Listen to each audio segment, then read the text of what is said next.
tudo no ar. Bom dia a todos, professores do país inteiro, aqui em mais uma edição do PapMan. Nosso programa continua crescendo, nós já temos mais de 90 polos espalhados em todos os estados, dos quais, participando desta vez, temos pouco mais de 70. Então, isso reúne realmente um grupo bem expressivo de professores que tem essa finalidade de, além de trocarmos ideias a respeito de temas de matemática, fazer com que também as pessoas se interajam, se conheçam, né? Troquem informações, e isso é excelente, né, para a nossa classe. Muito bem, hoje nós vamos fazer a terceira parte do tema de geometria analítica com vetores, que nós começamos ano passado. E o tema principal é a questão da distância de um ponto a uma reta, além de outras coisas que nós vamos também abordar. Se vocês repararem, existe uma fórmula, né? Vocês têm de cor a fórmula de distância de um ponto a uma reta? Mais ou menos?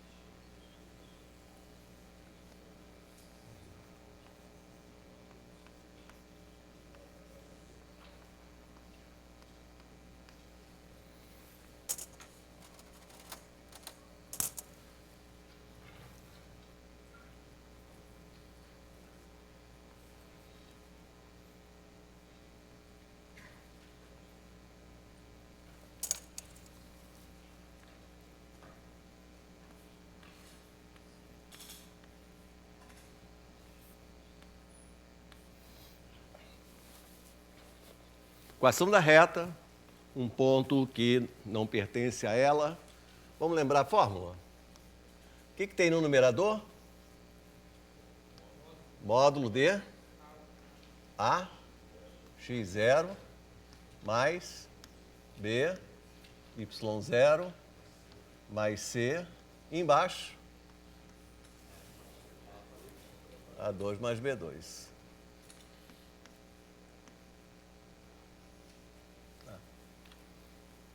Ela é útil, ela resolve várias situações. Porém, como é que demonstra isso?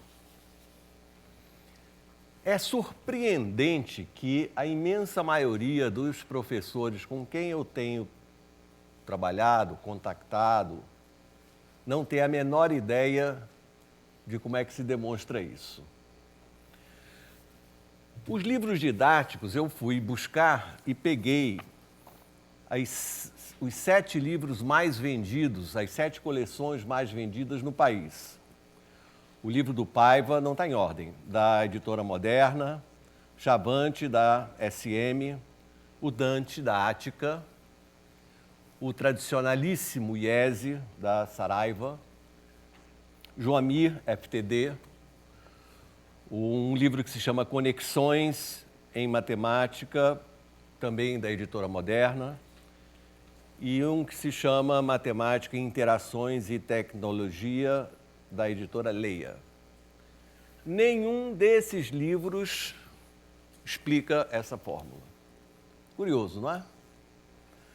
Todos dizem assim, pode-se calcular a distância de um ponto a uma reta por essa fórmula, ponto. Alguns até fazem um pouquinho melhor, dão um exemplo numérico. Diz assim, olha, se você tem um ponto e uma reta, vamos fazer o seguinte, vamos construir uma reta que passe por esse ponto e seja perpendicular à reta dada. Isso é fácil de fazer, porque se eu tenho o coeficiente angular dessa reta, eu conheço o coeficiente angular da reta perpendicular, lembra? E ela deve passar por um ponto dado. Depois eu resolvo um sisteminha para achar as coordenadas desse ponto aqui.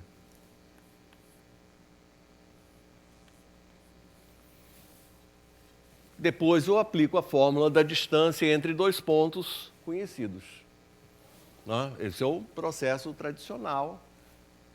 Alguns livros que eu citei fazem isso explicitamente, numericamente, e diz assim, se você fizer isso de forma literal, você vai chegar nessa fórmula aqui.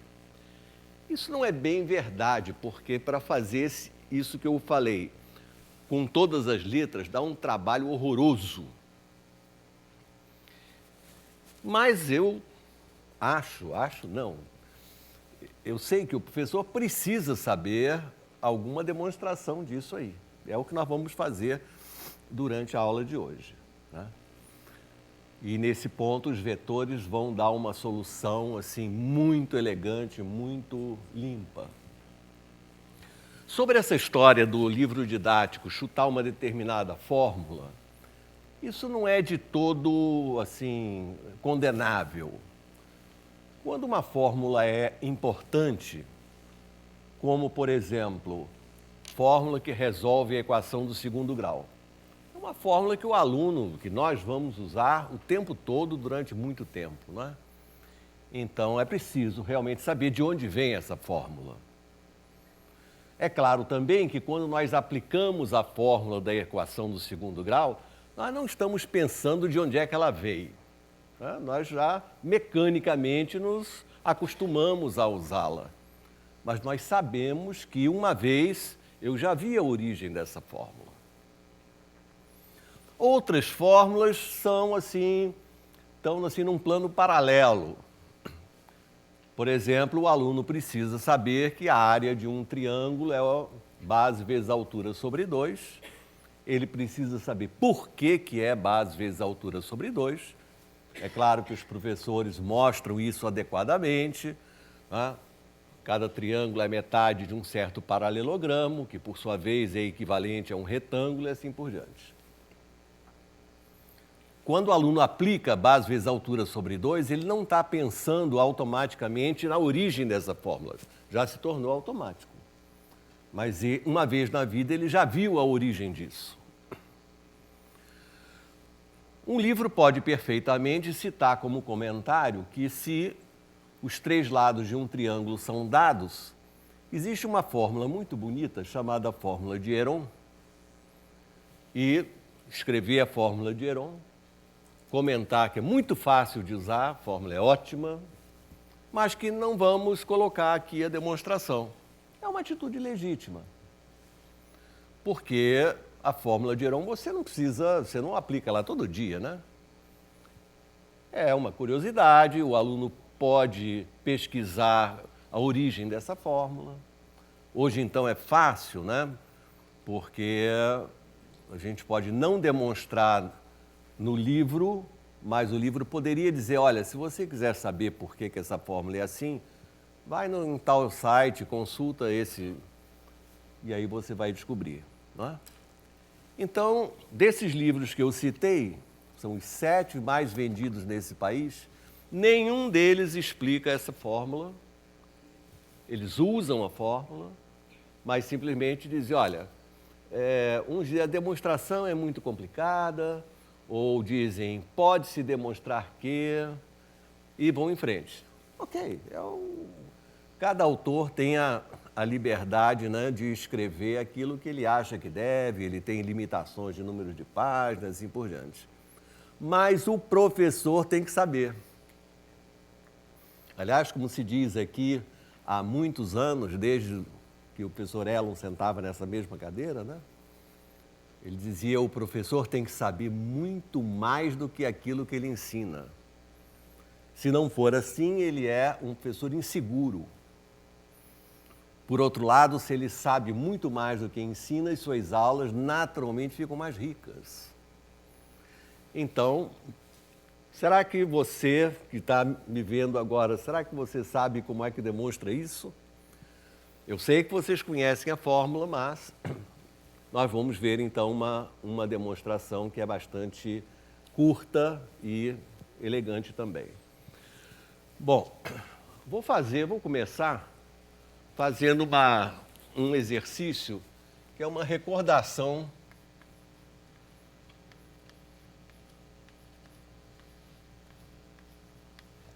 de coisas que eu falei antes. Para os que são novos, recomendo fortemente que vejam as aulas gravadas em janeiro deste ano e em julho do ano passado, que foram as primeiras onde nós começamos com esse tema. Tá? Então, vamos pensar no seguinte problema. É um exemplo que nós aqui já fizemos há muito tempo. Um esboço é o seguinte.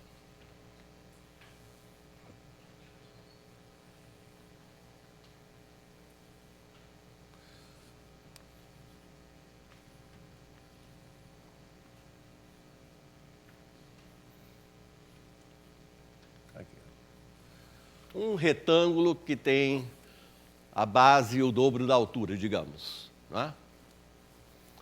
Aí eu pergunto para você,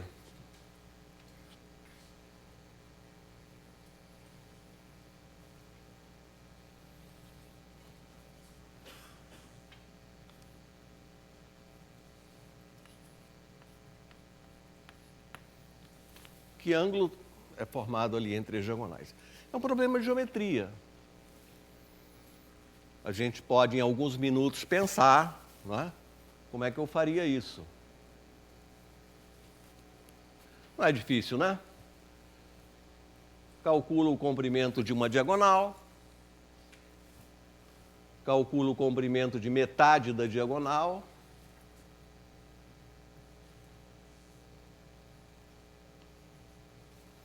e aplico uma lei dos cossenos nesse triângulo, né, formado pelo ladinho A e duas metades de diagonal.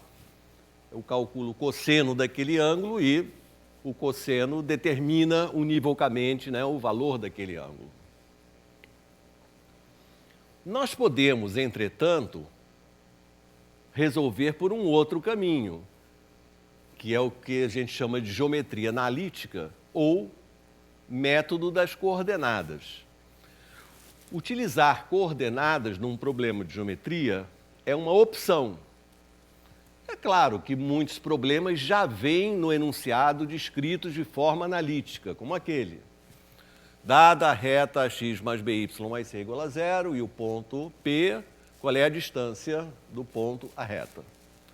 Outros problemas, eles são simplesmente problemas de geometria, que eu posso resolver sinteticamente, como descrevemos, ou utilizar coordenadas. Quando eu utilizo coordenadas,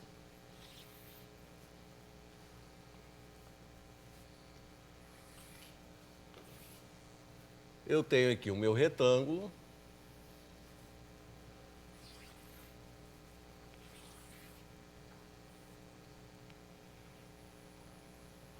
minhas diagonais,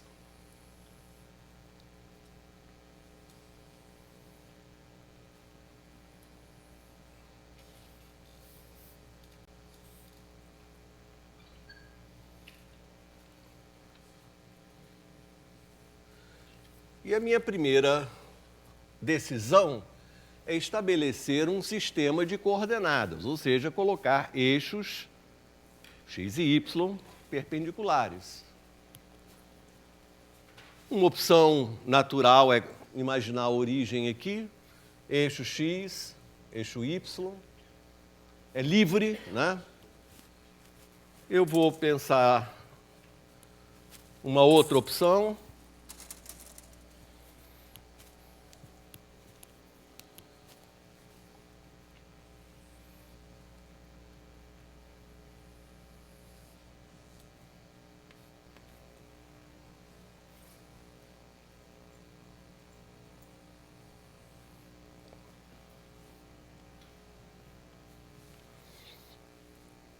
Fica bem, né? Colocar os eixos assim.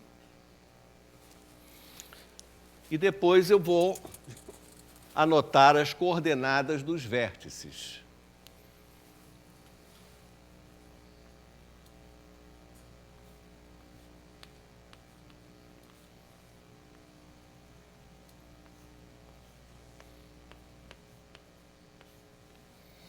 E os simétricos.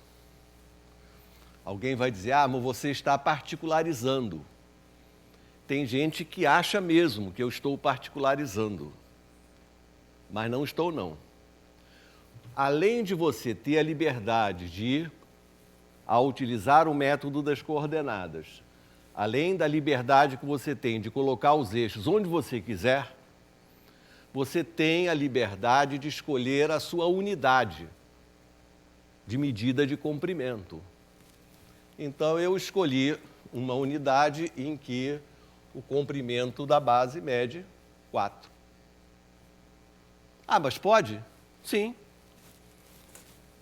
Qualquer segmento pode ter o comprimento que você quiser. Quanto mede esse segmento? Pronto. Acabei de decretar que ele vale 1. Ou seja, a unidade é escolha minha, quando ela não é dada no enunciado do problema. Então, eu tenho a liberdade de escolher a posição dos eixos e eu tenho a liberdade de escolher a unidade que eu vou utilizar. Isso, já há muito tempo, quando se diz assim, o que é medir uma grandeza? Né? Os livros dizem assim, medir uma grandeza é compará-la com outra, tomada como unidade, outra da mesma espécie, não é? Tomada como unidade, ou seja, é arbitrário, você pode escolher a unidade que você quiser. Eu escolhi essa unidade e isso não é particularizar coisa alguma. Bom,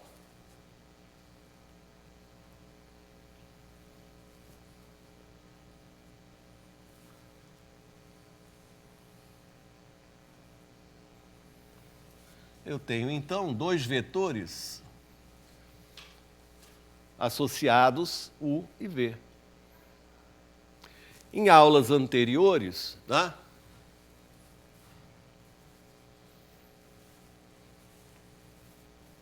Vamos lá aqui em cima. A gente aprendeu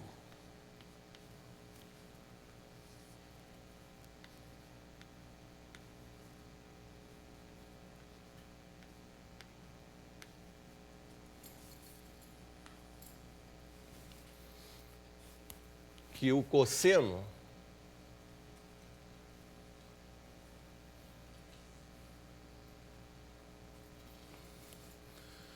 é dado por essa pequena fórmula. Em cima é o produto escalar, não é? O produto escalar é o produto das abscissas, 2 vezes 2, mais o produto das ordenadas,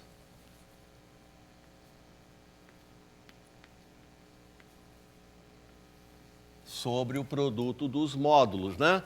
Comprimento desse vetor, teorema de Pitágoras, né? 4 mais 1, 5, raiz de 5. O outro é igual. Então, esse ângulo é um ângulo cujo cosseno é 3/5.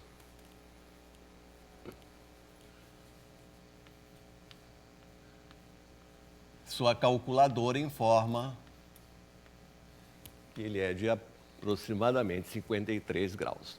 Resolvido o meu problema. Né?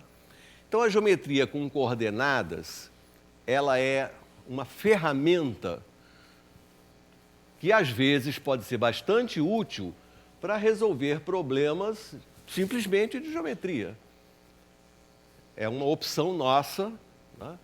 Utilizar coordenadas quando nos parecer que a situação é boa para isso. Muito bem. Então, vamos entrar aqui nas... Está sujando mais do que limpando, né? Nas ferramentas para que a gente possa calcular aquela fórmula lá.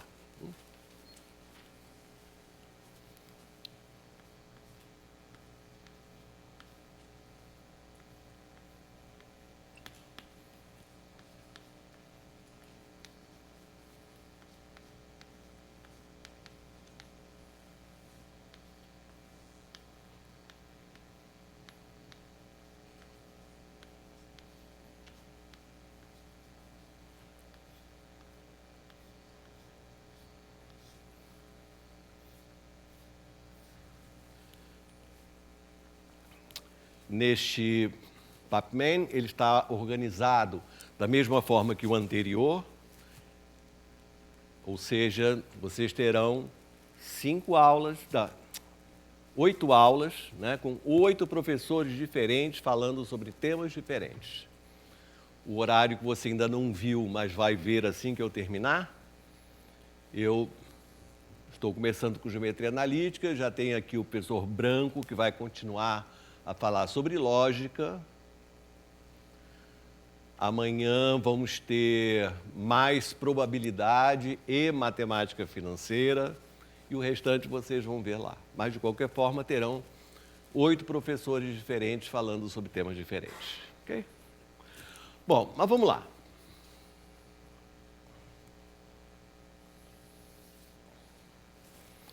Eu tenho uma reta e eu tenho um vetor, né?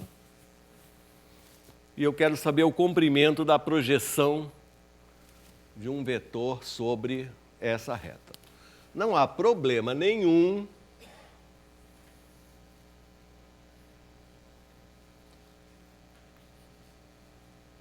em desenhar o vetor, desenhar a seta que representa esse vetor dessa forma. Aqui uma perpendicular.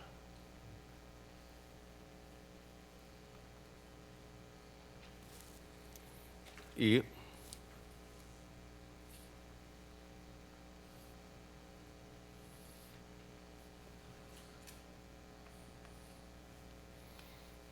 esse pezinho, né, esse segmento, né, é a projeção do vetor sobre essa reta.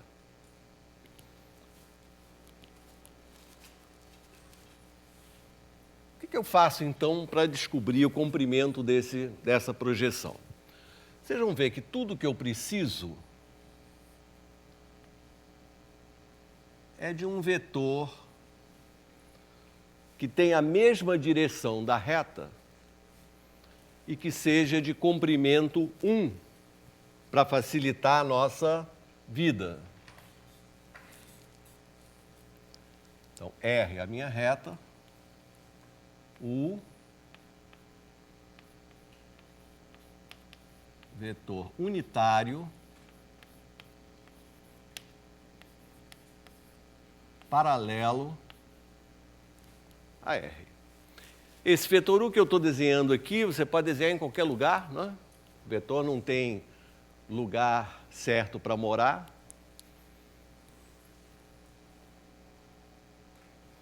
Então, veja só, eu vou pegar essa relação e vou escrever assim, ó, o produto escalar de U por V é módulo de U, módulo de V, e o cosseno do ângulo formado por eles.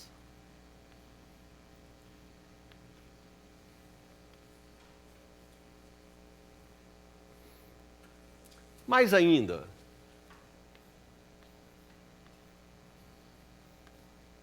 o valor absoluto desse produto escalar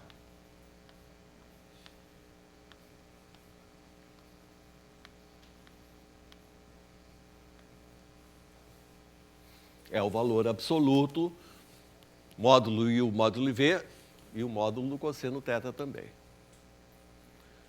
Ocorre que U é um vetor unitário. Então, o módulo de U é 1. E vamos olhar o que está escrito aqui. Né? Módulo de V, que é o comprimento de V multiplicado pelo cosseno, vai dar exatamente o que eu desejo. P.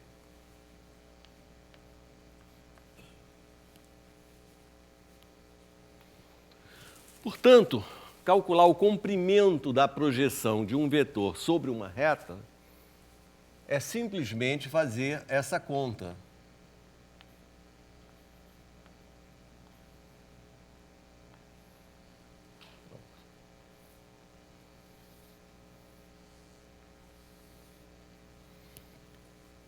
onde V é o vetor dado e U é um vetor unitário que tenha a mesma direção da reta. Preciso somente desses dois ingredientes.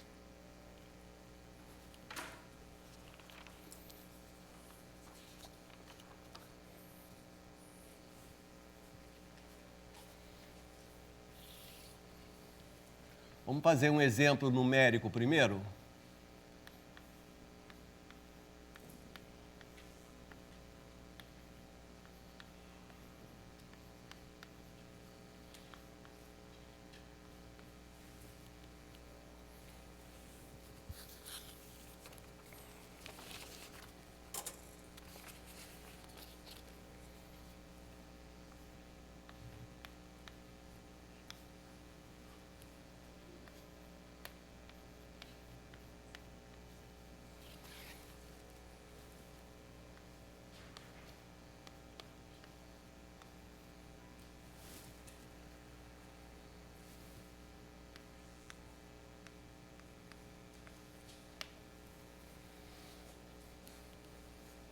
Quero fazer a distância desse ponto a essa reta. Ainda não vou aplicar isso aqui porque ainda não demonstrei, tá? Muito bem.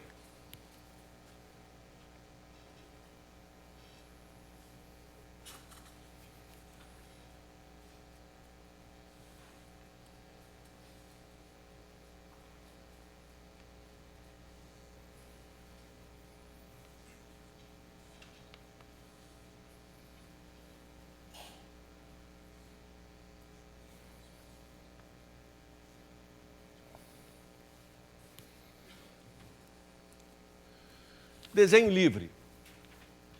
Aliás, né, quando se faz geometria analítica, em geral, não se colocam os eixos, porque não há a menor necessidade deles em geral. A gente sabe que eles existem, mas estão em algum lugar. O que eu vou fazer?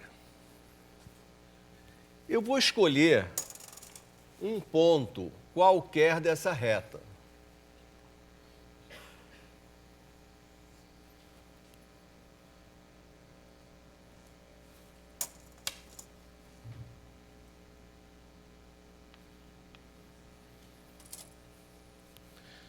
Esse Q é um ponto qualquer. Eu seleciono da minha reta dada, seleciono um ponto qualquer e formo esse vetor V.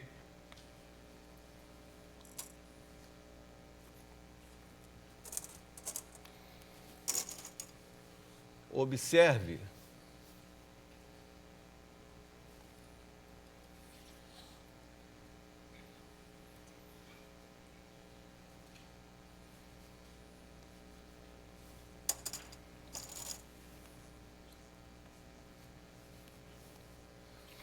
a distância de P até a reta é precisamente o comprimento da projeção do vetor V sobre essa reta S, que é perpendicular à reta dada. A reta dada vamos chamar R, tá bem?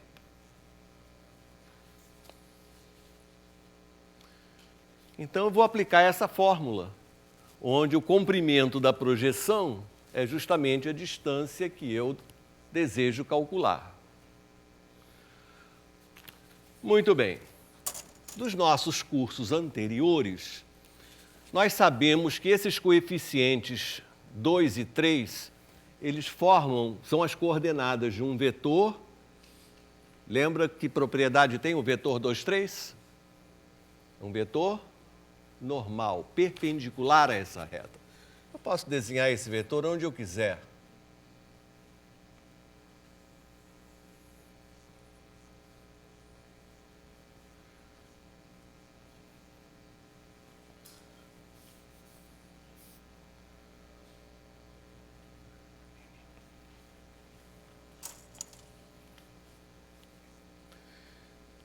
Então, esse vetor N,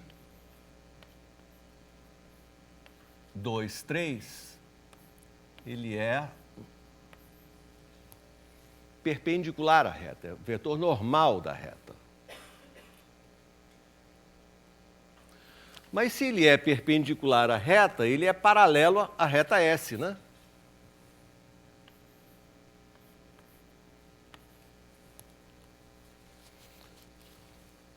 Ah, sim. Então, para calcular o comprimento da projeção, eu preciso de um vetor que seja paralelo à reta. E um vetor paralelo à reta é justamente n.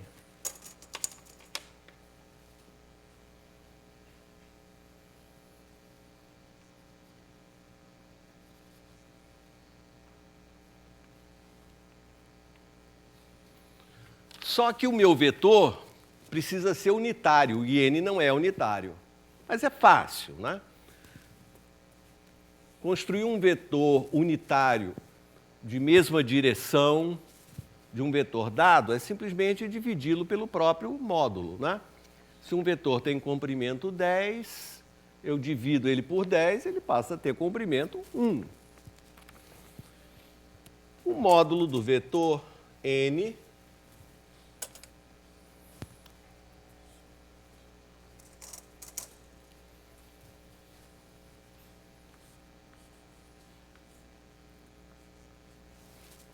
raiz quadrada de 2 ao quadrado 4, 3 ao quadrado 9, raiz de 13, né?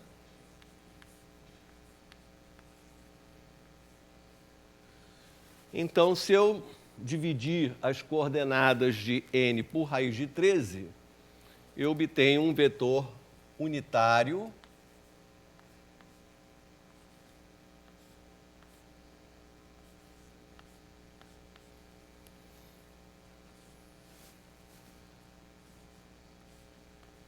que eu estou precisando.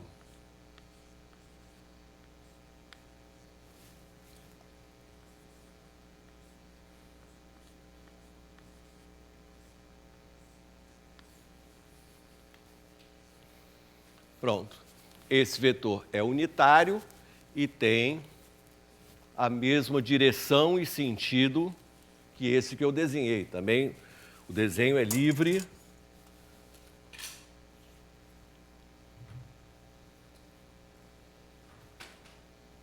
Olha o vetorzinho U. Então, um vetor U é um vetor paralelo ao vetor N, só que agora ele tem comprimento 1 e ele me serve perfeitamente para o meu objetivo. 1 é um vetor unitário que tem a direção da reta S. Eu vou escrever ainda o vetor U como... Vou botar esse raiz de 13 aqui para fora.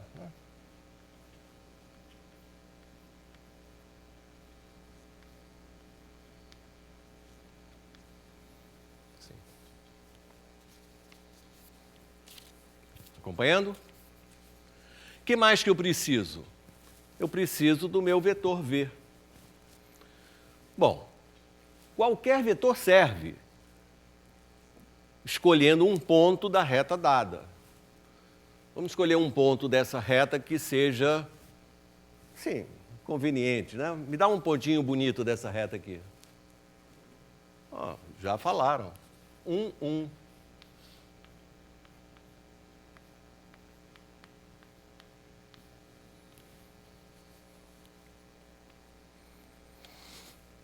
Pertence a essa reta. Então, o meu vetor V,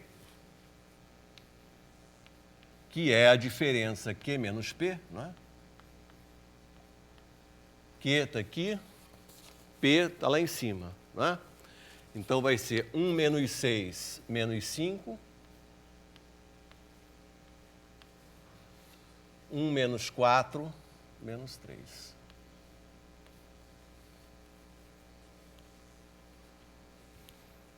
Estamos prontos. O comprimento da projeção, que no caso é o nosso D, é o valor absoluto de UV, U escalar V, U, 1 sobre raiz de 13,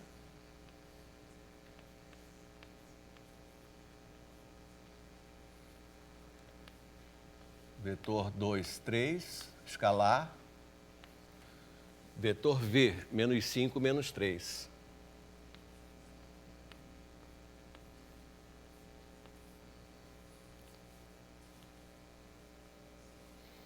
Esse 1 sobre raiz de 13, vou colocar aqui do lado de fora.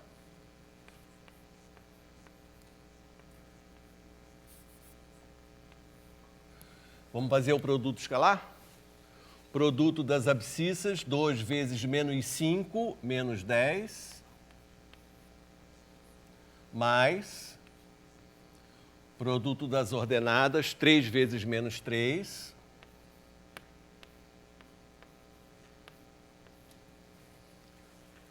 menos 19, valor absoluto, resposta 19 sobre raiz de 13. Aí. Calculei a distância de um ponto a uma reta usando os meus recursos vetoriais. Você pode mentalmente aplicar essa fórmula, que a gente agora vai chegar nela, e conferir o resultado. Ponha no lado esquerdo dessa equação, no lugar do x, ponha o 6, 12. No lugar do y, ponha o 4, 12. 24 menos 5, 19. E embaixo, raiz quadrada de A2 mais B2. Então, esse é o caminho que a gente vai seguir para fazer a distância, para deduzir, para demonstrar aquela fórmula.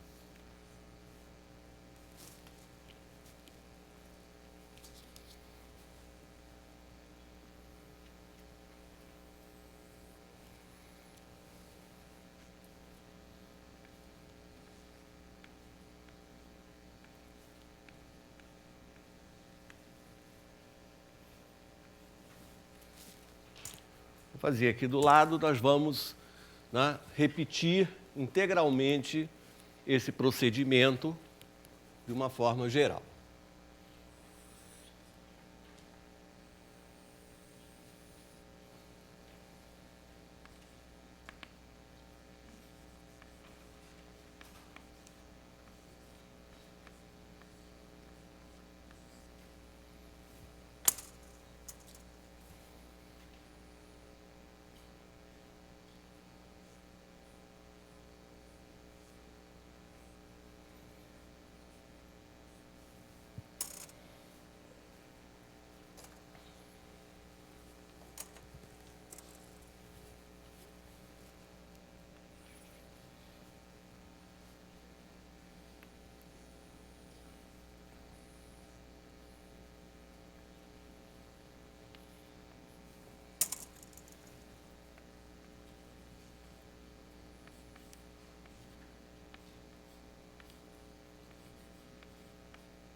Está o desenho livre também, né? Linha reta, um ponto que agora eu vou chamar P0, x0, y0, dado, a reta é dada e eu quero saber a distância, quero chegar nisso aqui.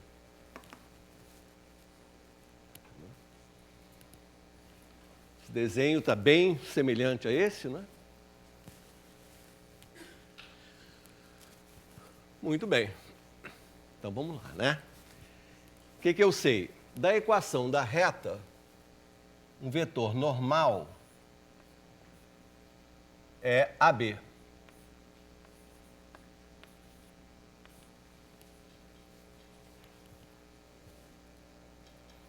Mas eu preciso de um vetor normal que seja unitário. Então, nós vamos dividir esse indivíduo pelo seu próprio módulo. O módulo desse vetor é raiz quadrada de A2 mais B2, certo? Então, o meu vetor unitário U é 1 sobre raiz de A2 mais B2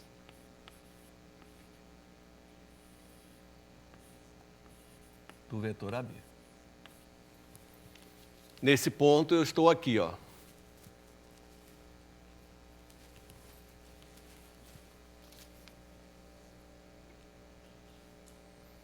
Acompanhando? Muito bem. Agora vamos pegar um ponto Q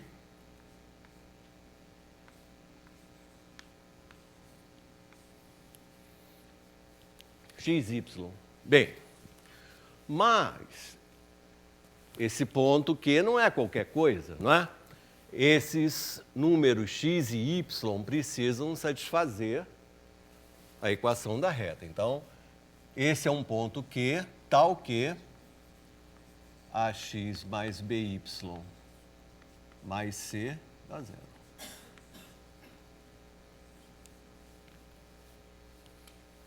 Estou aqui. Próximo passo, vetor V, que é o vetor que vai do nosso pontinho a Q, né? Aqui ele se chama P0Q.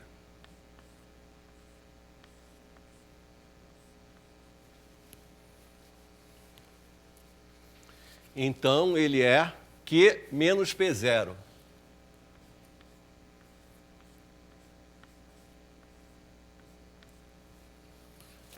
Q está ali em cima, P0 está aqui pertinho, né? Então, fica x menos x0,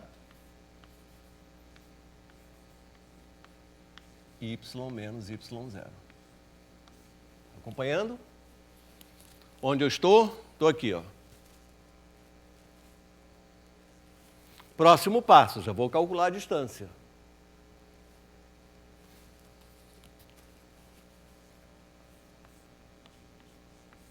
Módulo D, U escalar V.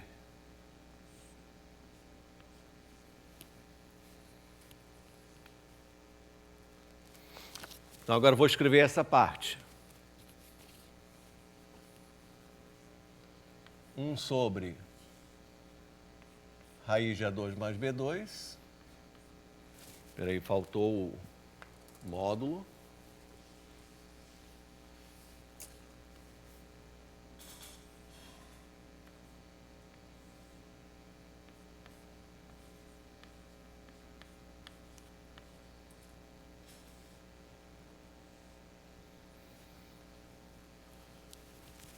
AB escalar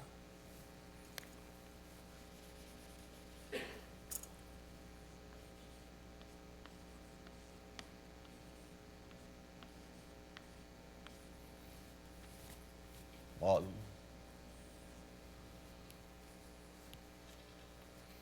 Onde estou? Exatamente aqui, ó. Próximo passo.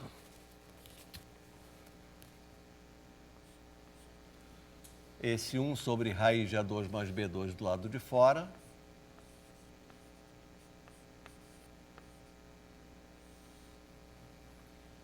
E, bom, produto escalar, produto das abscissas, né? AX menos AX0 mais BY menos BY0.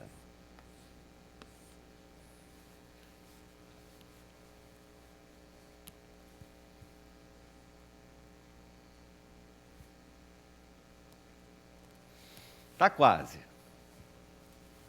Última coisa.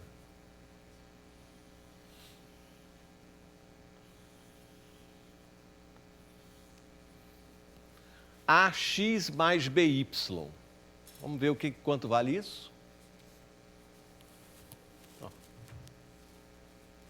AX mais BY é menos C.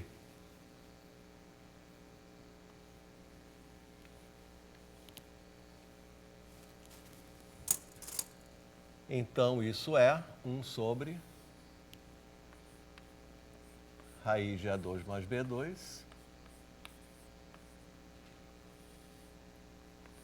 módulo D menos AX0 menos BY0 menos C. E agora, teria errado alguma coisa ou não? Não, né? Porque esse valor absoluto me permite trocar os sinais aqui dentro. Acabou.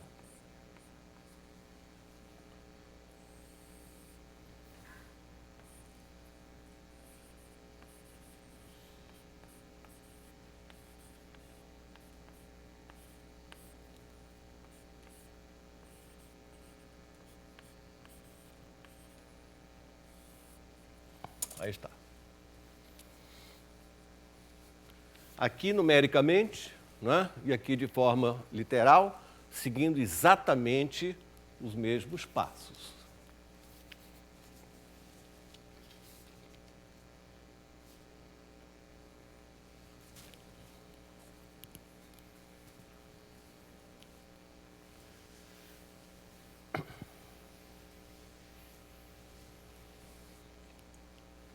Então, a geometria analítica tradicional, ela, curiosamente, ela é a mesma há mais de 100 anos. Abrindo um livro do final do século XIX, a geometria analítica que tem lá é exatamente a mesma que você vê em todas as coleções vendidas hoje. Na geometria analítica tradicional, o ângulo entre retas, entre segmentos, é caracterizado pela tangente. Ok, não é mal, só tem o problema que 90 graus não tem tangente, né? Mas se a gente presta atenção nisso, funciona. Porém, a gente tem que decorar fórmulas de trigonometria, né? Tangente de A menos B é tangente de A menos tangente de B sobre 1 mais tangente de A vezes tangente de B. Fórmula que ninguém mais conhece hoje, ainda bem, né? Então, a geometria analítica tradicional, ela força você a usar coisas de trigonometria que não se usam mais, né? Não serve lá para grandes coisas. Na geometria analítica mais recente, o ângulo é caracterizado pelo seu cosseno, como a gente fez ali no exemplo inicial. Realmente, cada ângulo de 0 a 180 graus tem um único cosseno no intervalo menos 1 mais 1 e vice-versa, né? Então, existe uma bijeção entre os ângulos de 0 a 180 graus e o intervalo menos 1, 1. Então, a gente faz o cosseno para caracterizar o ângulo. A geometria analítica tradicional é uma coisa que também só funciona no plano. Quando alguém vai para uma universidade fazer alguma coisa técnica, a geometria analítica em 3 dimensões, sem vetores, é de um sofrimento inimaginável. E daí, quem for estudar álgebra linear, mais ainda os vetores são parte crucial, né? Então, o que nós estamos vendo aqui é uma opção em que você pode fazer... É claro que a gente está dando aula para professores, né? Não estou dizendo que isso tem que ser repassado imediatamente para os alunos. Isso aqui é para aumentar a cultura do professor, despertar a curiosidade dele em aprender coisas diferentes, né?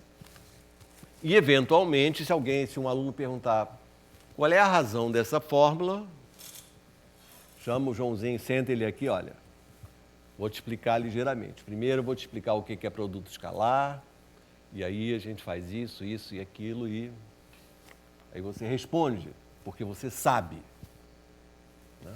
Então, isso é importante. Bem, Outra coisa que é importante é a questão da área.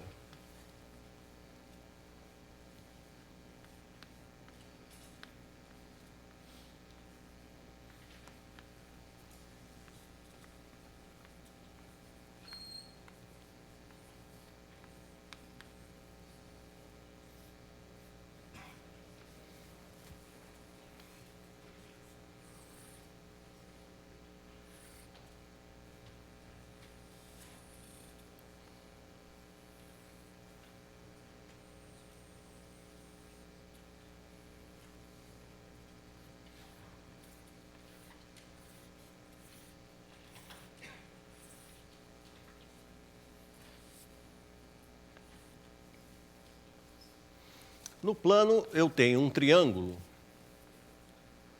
e eu tenho vontade de determinar a sua área. Na geometria analítica tradicional,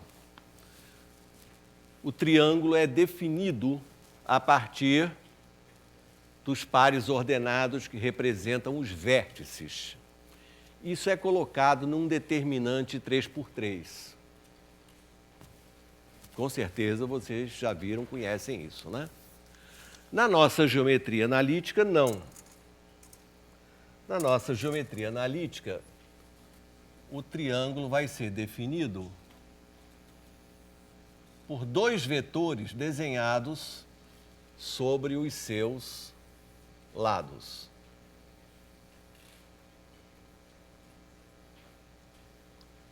U e V. Então, dados dois vetores U e V, se um for múltiplo do outro, os vetores são colineares e aí não formam triângulo algum. Mas, se não forem, eles, desenhados a partir de uma mesma origem, formam um triângulo. Tá? Ok. O que vamos fazer? Primeiro, vamos colocar eixos.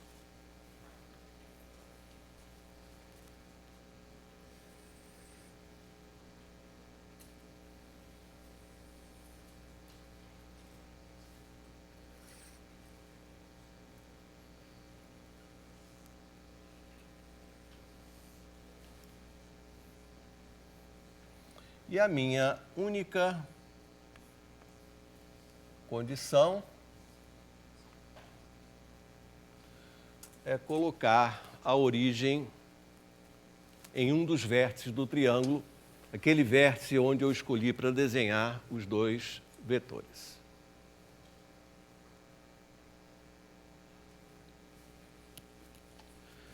Esses vetores são U, vamos chamar AB, e V, C, D.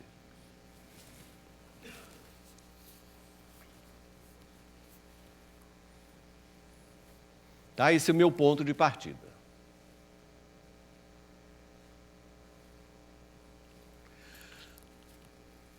Bem, imagine essa reta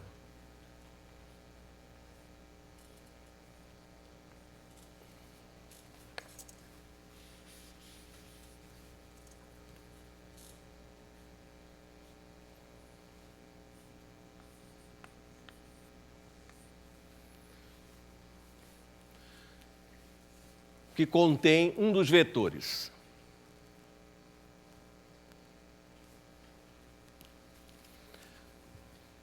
A reta que passa pela origem e passa pelo ponto AB é... O coeficiente angular dessa reta aqui é B sobre A, concordam? B sobre A. Visto?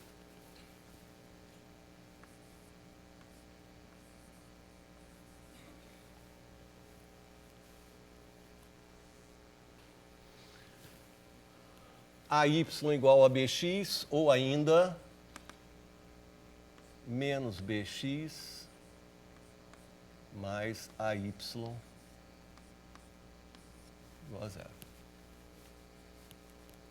Tá aí a reta R passando na origem, que foi a minha escolha, né? Esse triângulo podia estar em qualquer lugar do plano. E agora? Agora eu preciso da altura desse triângulo.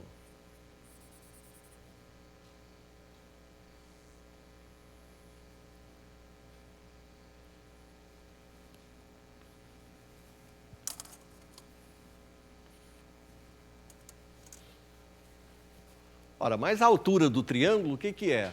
É a distância desse ponto, CD, a essa reta. Caramba, eu acabei de obter uma fórmula que faz isso instantaneamente. Então, vamos determinar essa altura.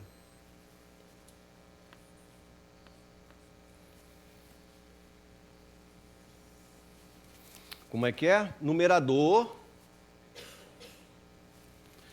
Então, AX0, veja o significado disso, né? A, e no lugar dessa abscissa entrou o quê? O x0, correto? Como seria aqui? Menos B, vezes a abscissa do nosso ponto, que é C, mais. Depois o que temos aqui? B, que é esse coeficiente, vezes y0, que é a ordenada do nosso ponto. Então, ficamos com A, D, C é 0, embaixo, raiz quadrada de menos B ao quadrado, mais A ao quadrado. Essa é a altura do nosso triângulo.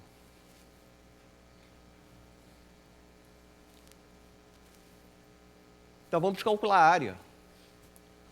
Metade da base vezes a altura. Metade. A base do triângulo é o módulo do vetor U. Portanto, raiz quadrada de A2 mais B2. Vezes a altura. Numerador. Módulo. E embaixo, raiz quadrada de A2 mais B2 de novo. O que que a gente diz então? Mas que sorte!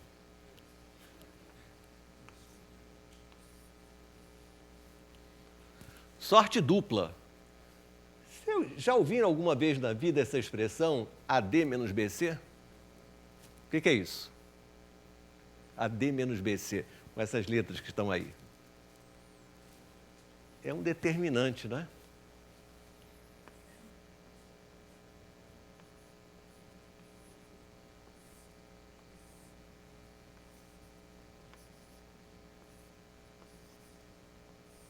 Aqui está. É assim que calculamos a área de um triângulo, que é de uma simplicidade enorme. Né? Ficamos livres daquele determinante 3 por 3. Basta você pegar, colocar esses pontos aqui e fazer essa conta.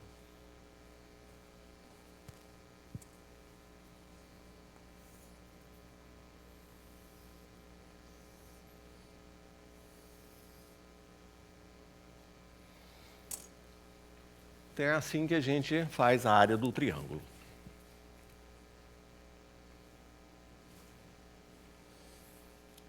Alguém vai dizer, mas e se o triângulo não tiver o vértice na origem? Não tem problema nenhum.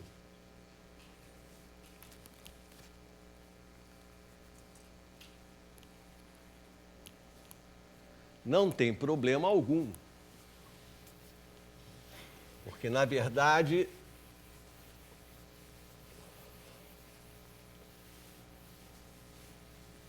tudo que você precisa nessa nossa geometria não é dos vértices, como na geometria analítica tradicional.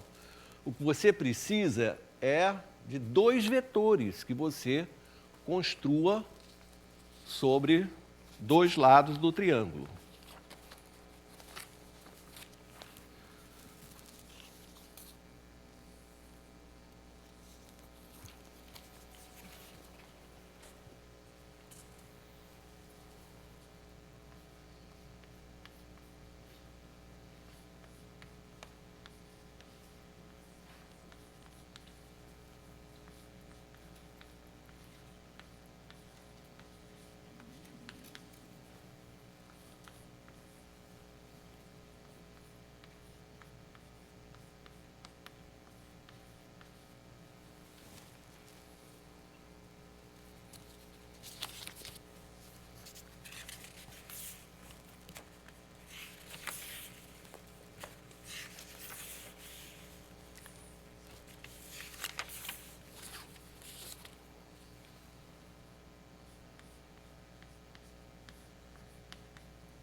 Então, tem essa aplicação para fazer.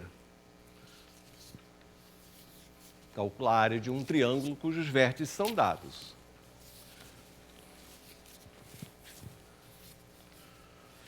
Uma coisa é também a diferença entre o antigo e o novo, né?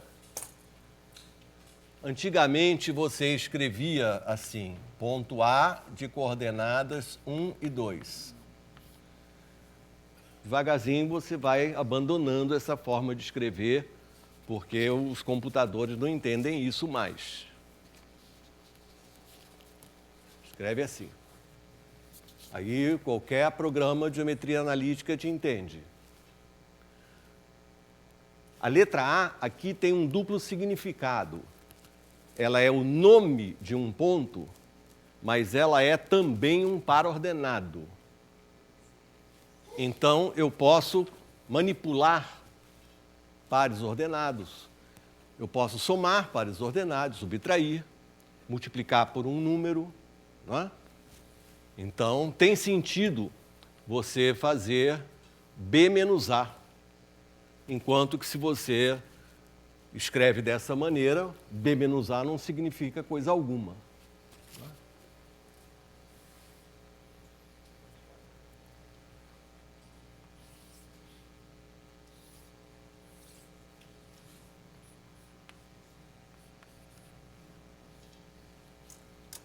O desenho é sempre livre, pode fugir dos eixos, não interessam para quem, né, faz coisas vetorialmente.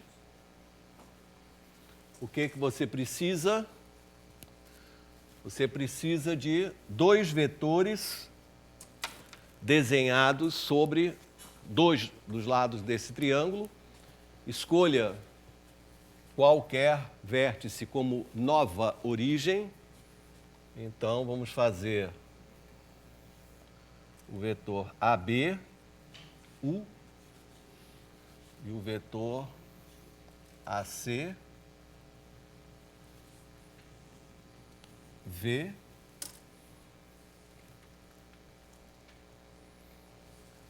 determine rapidamente o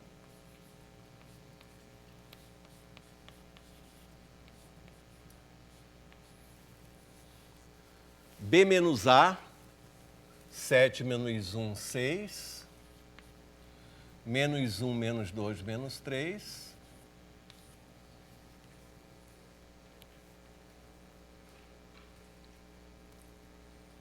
V, AC, que é C menos A, 5 menos 1, 4, 7 menos 2, 5,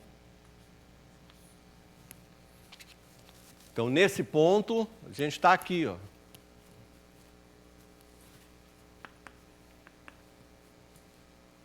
Tudo se passa como se eu tivesse, nem preciso me preocupar, num novo sistema de eixos, paralelo ao eixo invisível, né? Em que o A faz o papel de 0, 0.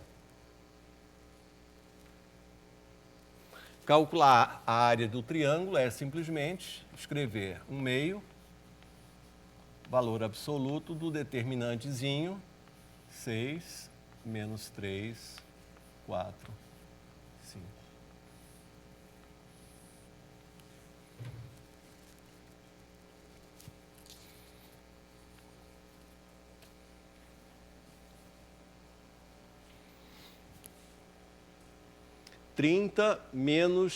menos 12, né? 30 mais 12. Dividido por 2. 21.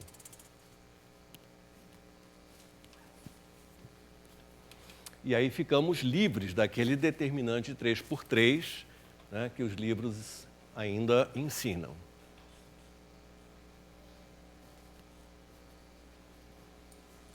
Como você pode ver, nós fizemos uma aula toda e a gente raramente desenha eixos x e y. Ou seja, colocar a nossa figura nos lugares certos, digamos. Não há necessidade. Só há um lugar em que você tem que fazer um certo esboço, que é quando você tiver, por exemplo, que calcular a área de um certo polígono. Polígono simples. O que é polígono simples? Aquele que não tem cruzamento de lados, tá? Mas pode ser convexo ou não. Todo polígono simples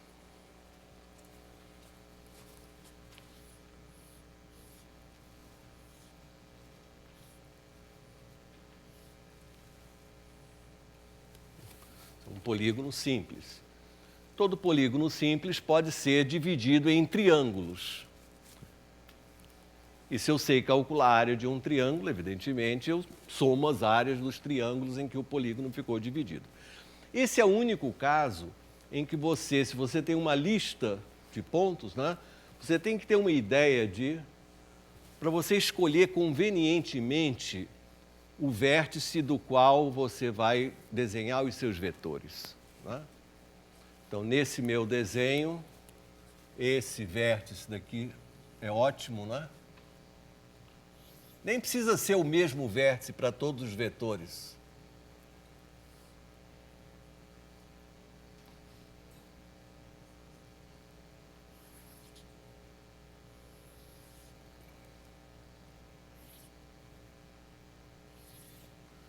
Nesse caso, eu consegui fazer a decomposição em triângulos usando um vértice só, né?